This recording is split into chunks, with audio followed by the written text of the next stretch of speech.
প্রথমেই শুরু করছি একটা নিন্দা দিয়ে, সেটা হচ্ছে আমরা তো হীরক রাজার দেশে সিনেমাটা দেখেছি। তো সেখানে যেরকম রাজার বিরুদ্ধে কিছু বলা যেত না, কিছু বললেই জেল জুলুমের শিকার হতে হতো, ঠিক সেই সময়ের মধ্যে আমরা এত তাড়াতাড়ি আবার ফিরে যাব, এটা আসলে আমরা আসলে চিন্তাও করিনি। আরও একটু পরে হয়তো এরকম সময় আসবে বলে আমরা ধারণা করছিলাম, কিন্তু এত দ্রুত ফিরে যাব এটা আমরা ধারণা করিনি। কারণ আমাদের আজকেও আমাদের জাতীয় যুবশক্তির যুগ্ম সদস্য সচিব আব্দুল্লাহ আল মামুন তিনি ফেসবুকে এই রাজাদের ব্যাপারে কিছু ব্যঙ্গোক্তি করার ফলে তাকে কিন্তু তার বিরুদ্ধে মামলা দেওয়া হয়েছে এবং সে জেলে। সুতরাং এই জায়গায় দাঁড়িয়ে আমরা আসলে কথা বলছি এবং আমি তার দ্রুত জামিনের তার মুক্তি এবং তার বিরুদ্ধে যে মামলা, সেই মামলা প্রত্যাহার করবার জন্য আহ্বান জানাচ্ছি।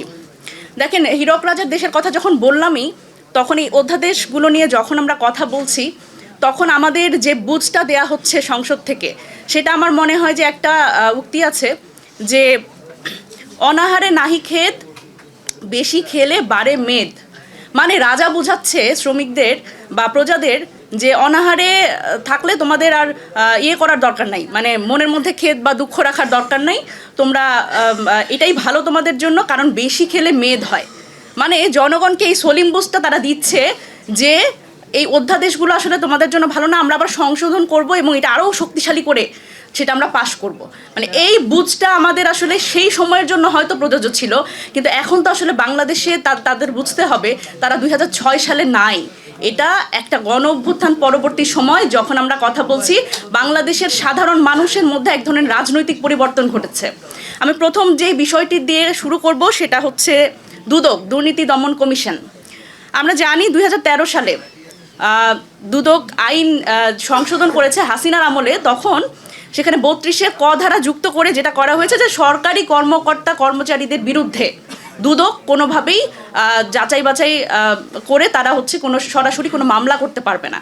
পরবর্তীতে হাইকোর্ট 2014 সালে সেটি অসাংবিধানিক বলে ঘোষণা করে আবার সেটিকে বাতিল করে দিয়েছে। কিন্তু 2014 সালে আবার সরকারের তো সেটা ছাড়া হবে না, সুতরাং হাসিনা সরকার আবার সেটি ফিরিয়ে এনেছে। কিন্তু অন্তর্বর্তীকালীন সরকার যেটা করেছে সেটা হচ্ছে দুদককে এই ক্ষমতা দিয়েছে যে দুদক চাইলে সরকারি কর্মকর্তা কর্মচারীদের বিরুদ্ধে তারা যাচাই বাছাই সাপেক্ষে তারা মামলা করতে পারবে সরাসরি। এবার এই বিষয়টি কিন্তু বাতিল হয়ে যাচ্ছে এবং এই অধ্যাদেশ যেটা অন্তর্বর্তীকালীন সরকারে দুদক অধ্যাদেশটি আরও কিছু ক্ষমতা আসলে দুদককে দিয়েছিল, সেটা কি তারা এরকম সরাসরি মামলা করতে পারবে এবং এই মামলাগুলো তারা সরকারের অনুমতি ব্যতীতই করতে পারবে। কিন্তু আমরা দেখলাম যে এটি সরকার যেটা সুপারিশ করেছে, সেখানে হচ্ছে সরকার বলছে যে না, এটা যদি করে তাহলে সরকারের জায়গাটা দুর্বল হয়ে যায়। তার মানে তারা বলছে সরকারের অনুমতি নিয়ে দুদক যাতে এই মামলাগুলো সরকারি কর্মকর্তা কর্মচারীদের বিরুদ্ধে করতে পারে। তার মানে কি চোরের সাক্ষী বাটপার, একটা কথা আছে না, ধরেন বাটপার কি আসলে চোরের যে সাক্ষী যখন দেয় তখন কি সে বলবে যে আসলে সে চুরি করেছে? সে তো বাটপার, সে তো নিজেই বাটপার। সুতরাং চোরের সাক্ষী যদি বাটপার হয়, তাহলে এই নতুন যে অধ্যাদেশ যেটা আগামী 13 তারিখ থেকে শুরু হচ্ছে, সেটি আমরা আগের জায়গায় ফিরে যাচ্ছি, যেখানে আসলে চোরের সাক্ষী বাটপার হিসেবেই হবে। সুতরাং দুদকটা আসলে যেভাবে করে ফাংশন করার কথা ছিল সেভাবে আর ফাংশন করবে না। দেখেন, এই যে এই কমিটিটা দুদক থেকে যে অধ্যাদেশটা ছিল অন্তর্বর্তীকালীন সময়ে, যেটা আমরা এখন বাতিল করার পথে, সেইটার ক্ষেত্রে আসলে কি কি ছিল, সেইখানে আসলে একটা কমিটি করার কথা ছিল। দেখেন সেই কমিটির মধ্যে কারা কারা। কমিটি হচ্ছে আপিল বিভাগের জ্যেষ্ঠ বিচারক থাকবে সেখানে, মানে জ্যেষ্ঠ বিচারকের নেতৃত্বে একটা কমিটি গঠন হবে এবং একজন বিচারক থাকবে। তারপরে মহা হিসাব নিরীক্ষক, যেটা সাংবিধানিক প্রতিষ্ঠান, সেখানে যে চেয়ারম্যান তিনি থাকবেন, পিএসসির চেয়ারম্যান থাকবেন। তারপরে বিরোধী দল, স্পিকার মনোনীত বিরোধী দল এবং সরকারি দল, এই দুইটা জায়গা থেকে 2জন এমপি থাকবেন। তারপরে হচ্ছে 15 বছরের অভিজ্ঞতা সম্পন্ন একজন থাকবেন, যিনি আসলে এই দুর্নীতি দমন নিয়ে কাজ করেছেন দীর্ঘদিন। সুতরাং এই যে একটা কমিশন, এই 7 জনের একটা কমিটি, এই কমিটি 5 জনের একটা কমিটি আসলে রাষ্ট্রপতিকে সুপারিশ করবেন এবং এখানে একজন চেয়ারম্যান এবং 4 জন সদস্য। সুতরাং এই যে সুপারিশ করবে, এই সুপারিশের জায়গাটা আসলে তারা ভয় পাচ্ছে, কারণ তারা বলেছে বাছাই কমিটিতে সরকারি প্রতিনিধি কম হয়ে গেছে। আপনারা চিন্তা করতে পারেন যে এই বাছাই কমিটিতে ওনারা বিএনপির পক্ষ থেকে এখন যেটা বলা হচ্ছে এটা কেন বাতিল করা হচ্ছে, কারণ বাছাই কমিটিতে সরকারি প্রতিনিধি কম হয়ে গেছে। সুতরাং এই যে চোরের মন পুলিশ পুলিশ, এইটা তো আমরা জানি। এই পুলিশ পুলিশ যে তারা করছে, তারা যে আসলে ভবিষ্যতে চুরি করার বড় বড় ফাঁদ তৈরি করছে, এটা তো আমাদের আসলে বুঝতে আর বাকি নাই। দেখেন, এবার আমরা বলি পুলিশ কমিশনের কথা। দেখেন, পুলিশ কমিশন নিয়ে কিন্তু অনেক বিতর্ক আছে। এটি আসলে একটা পুলিশি আমলাতান্ত্রিক একটা কমিশন হয়েছে, এই ধরনের নানান কিছু আছে। কিন্তু একটা জিনিস ছিল, এবং পুলিশ সংস্কার কমিশন, এখানে বদিউল আলম ভাই আছেন, উনি আরও বলবেন। পুলিশ কমিশন নিয়ে কিন্তু এই সংস্কার কমিশনটি গঠিত হওয়ার পরেও আমরা কিন্তু ঐকমত্য কমিশনে এই বিষয়টি নিয়ে আলোচনা করতে পারিনি। একটি গণ অভ্যুত্থান হয়েছে যেখানে পুলিশ বাহিনী সরকারের পেটোয়া বাহিনী হিসেবে কাজ করে ছাত্র জনতার উপরে কিন্তু গুলি চালিয়েছে। সেই পুলিশ সংস্কার কমিশন, এত গুরুত্বপূর্ণ একটা কমিশন নিয়ে আমরা কিন্তু কথা বলতে পারিনি। শেষের দিকে একদিন আমরা কয়েকটা দল মিলে আমরা বললাম যে না, এটা নিয়ে আলোচনা করতেই হবে। তখন আলোচনা করা হলো, এবং সেখানে কিন্তু এই স্বতন্ত্র পুলিশ কমিশন গঠন করার ক্ষেত্রে বিএনপির কোনো নোট অফ ডিসেন্ট ছিল না। বাত ব্যথা, প্যারালাইসিস কিংবা আর্থ্রাইটিস, আধুনিক ফিজিওথেরাপি ও পুনর্বাসন চিকিৎসায় নির্ভরযোগ্য নাম ডিপিআরসি। সুতরাং বিএনপির যখন নোট অফ ডিসেন্ট ছিল না, তার মানে বিএনপিটা মানছে। কিন্তু দেখেন, পুলিশ কমিশনের এই আইজিপি নিয়োগ, এইটার জন্য একটা ছোট্ট একটা সুপারিশ দেওয়ার কথা এই পুলিশ কমিশনকে আরও অনেক ক্ষমতা দেওয়া হয়েছে, সব না মানলেন। কিন্তু একটা ক্ষমতা দেওয়া হয়েছিল যে পুলিশ কমিশন থেকে যে আইজিপি নিয়োগের সুপারিশ, যেটা আবার সরকার মানতে বাধ্য না, অধ্যাদেশে এটা লেখা ছিল যে তারা একটা সুপারিশ করবে, 3 জনের নাম সুপারিশ করবে, যেটা সরকার মানতে বাধ্য না। কিন্তু এই সুপারিশটা দিতেও তারা এই পুলিশ কমিশনকে বাধা দিচ্ছে। এর কারণে কিন্তু এই অধ্যাদেশটি বাতিল হচ্ছে। সুতরাং সরকারের এবং এই যে রাজনৈতিক প্রভাব মুক্ত যে একটা পুলিশ বাহিনী আমরা তৈরি করতে চাচ্ছিলাম এই গণ অভ্যুত্থানের পরে, সেটিও কিন্তু বাধাগ্রস্ত হচ্ছে। এই সরকারের এই মানে ভবিষ্যতে বড় চোর হওয়ার ক্ষেত্রে তারা বাধাগ্রস্ত হবে বলে তারা মনে করছে। দেখেন, আরও একটি বিষয় যেটা আসলে খুবই গুরুত্বপূর্ণ, প্রশাসক নিয়োগ নিয়ে আমরা কথা বলছি, যে প্রশাসক নিয়োগ অধ্যাদেশ। দেখেন, এই সরকার আসলে কি করছে, একদম এক কথায় যদি বলি, এই সরকার যেটা করছে সেটা হচ্ছে যে যেই অধ্যাদেশটি তাদের নির্বাহী ক্ষমতা কমাচ্ছে সেই অধ্যাদেশ বাতিল করছে, আর যেই অধ্যাদেশ বিশেষ পরিস্থিতির জন্য রাখা হয়েছিল সেই অধ্যাদেশ আবার এই মুহূর্তে তারা চালু করছে, যাতে তাদের ভবিষ্যতে নির্বাহী ক্ষমতা আরও বাড়ায়।